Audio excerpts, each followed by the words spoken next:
मदद के लिए इल्तिजा। ज़बूर 28। ए खुदावन, मैं तुझी को पुकारूंगा।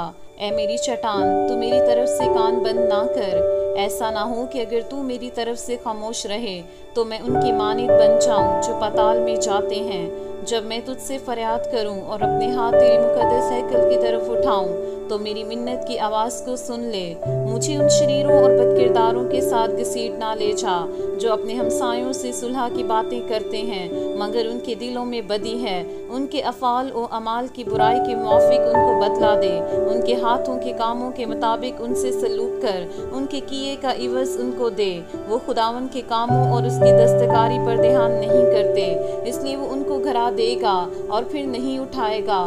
खुदावन मुबारक हो, इसलिए कि उसने मेरी मिन्नत की आवाज़ सुन ली। खुदावन मेरी कुव्वत और मेरी सिपर है। मेरे दिल ने उस पर तवक्कल किया है और मुझे मदद मिली है।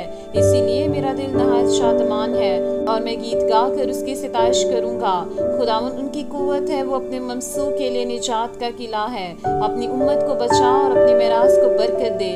उनकी पासबानी कर और उनको हमेशा तक संभाले रहे। पाक कलाम पढ़े और सुने जाने के वसीला से हम सबको बरकत मिले। आमीन।